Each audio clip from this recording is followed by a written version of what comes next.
মধ্যপ্রাচ্যের আকাশে এখন শুধু গোলা বারুদের গন্ধ। যুদ্ধের ধোঁয়ায় আতঙ্ক ছড়িয়ে পড়েছে জনজীবনে। চলমান যুদ্ধের মধ্যেই নতুন করে উত্তপ্ত হয়ে উঠেছে পরিস্থিতি, বাড়ছে আঞ্চলিক সংঘাত ছড়িয়ে পড়ার শঙ্কা। এই প্রেক্ষাপটে আরব দেশগুলোর উদ্দেশ্যে আশ্বাস দিয়েছে ইরান।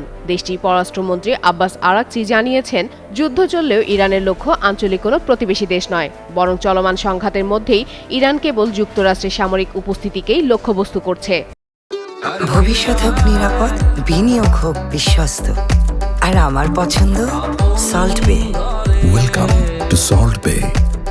মঙ্গলবার রাষ্ট্রীয় গণমাধ্যমে দেওয়া এক সাক্ষাৎকারে তিনি বলেন, ইরান প্রতিবেশী দেশগুলোর বিরুদ্ধে কোনো হামলা চালাচ্ছে না। তার দাবি, মার্কিন সামরিক ঘাঁটিগুলোই ইরানের হামলার মূল লক্ষ্য এবং মার্কিন সেনারা অবস্থান বদল করলেও হামলা থেকে রেহাই পাবে না। যুদ্ধ চলাকালীন এই পরিস্থিতিতে আরাকচি আরও অভিযোগ করেন, কূটনৈতিক আলোচনা অব্যাহত থাকা সত্ত্বেও ইসরায়েলের সঙ্গে মিলে বিমান হামলা চালিয়ে যুক্তরাষ্ট্র কূটনীতির পথকে দুর্বল করেছে। সতর্ক করে তিনি বলেন, এভাবে সংঘাত অব্যাহত থাকলে পুরো মধ্যপ্রাচ্য আরও বড় অস্থিরতার দিকে এগিয়ে যেতে পারে।